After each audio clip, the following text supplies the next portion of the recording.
Assalamu alaikum, bienvenue à nouveau. Dans la vidéo précédente, nous avons abordé quelques bases en microbiologie. Et si vous vous en souvenez, nous avons dit que nous pouvions diviser les bactéries en deux groupes, gram positifs et gram négatifs. Aujourd'hui, nous allons commencer avec les gram positives. Et la première sur notre liste est Staphylococcus. Nous allons donc parler de 3 espèces de staphylocoques. Staphylococcus aureus, Staphylococcus epidermidis, Staphylococcus saprophyticus. Ces 3 bactéries sont gram positives, ce qui signifie qu'elles prennent une couleur violette lorsqu'on applique la coloration de Gram. Elles sont disposées en amas comme une grappe de raisin.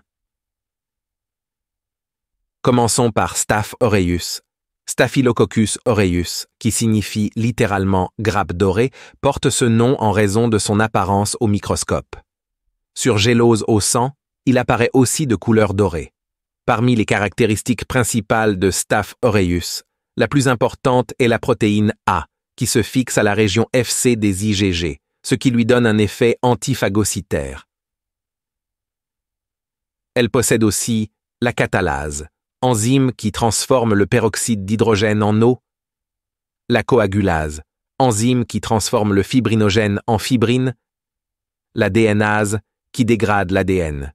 De plus, c'est une bactérie bêta-hémolytique, c'est-à-dire qu'elle provoque une lyse complète des globules rouges sur gélose au sang. En laboratoire, pour identifier Staph aureus, on peut utiliser une gélose mannitol-sel. Le sel permet uniquement aux espèces de staphylocoques de croître. Si la bactérie fermente le mannitol, c'est aureus, la gélose devient jaune. Si la gélose reste rose, la bactérie est un staphylocoque, mais pas aureus. Il peut s'agir d'épidermidis ou saprophyticus. Infection causée par Staph aureus. C'est la cause la plus fréquente d'arthrite septique et d'ostéomyélite chez l'adulte. Elle peut aussi provoquer des infections cutanées, une endocardite aiguë, inflammation du cœur, notamment chez les utilisateurs de drogues intraveineuses, puisque la bactérie est naturellement présente sur la peau.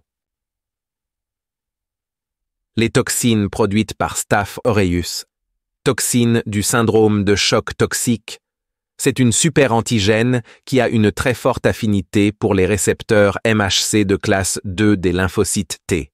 Cela entraîne une hyperactivation des cellules T, tempête cytokinique, qui peut être fatale. Toxine exfoliative, responsable du syndrome de la peau ébouillantée. Entérotoxine, provoque des symptômes rapides d'intoxication alimentaire. Résistance. Staph aureus peut devenir plus dangereux en modifiant la protéine de liaison à la pénicilline sur sa paroi cellulaire. Il devient alors Staphylococcus aureus, résistant à la méticilline, SARM. Le traitement recommandé est alors la vancomycine. À noter, un effet secondaire important de la vancomycine est le syndrome de l'homme rouge, souvent posé en question lors des examens médicaux. Passons à Staph epidermidis. Staph epidermidis peut produire un biofilm, une substance extracellulaire désorganisée qui protège la bactérie, rendant difficile son élimination par des moyens classiques ou certains antibiotiques.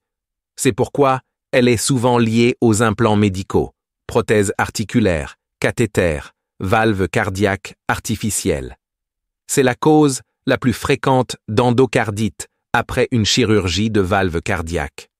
Comme Staph aureus, Staph epidermidis est naturellement présent sur la peau. Ainsi, une pénétration avec du matériel non stérile peut entraîner des infections graves.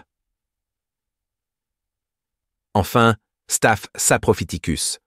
On a moins de choses à dire sur Staph saprophyticus. Elle est généralement associée aux infections urinaires chez les femmes sexuellement actives. Elle se distingue de Staph epidermidis car elle est résistante à la novobiocine, ce qui aide au diagnostic en laboratoire.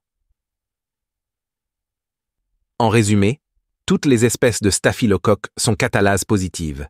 Staph epidermidis et Staph saprophyticus sont uréase positives. Seul Staph aureus est coagulase positif. C'est tout pour cette première partie sur les bactéries gram positives. J'espère que vous avez apprécié.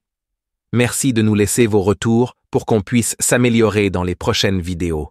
N'oubliez pas de liker, de vous abonner, et à très bientôt pour de nouvelles vidéos explicatives.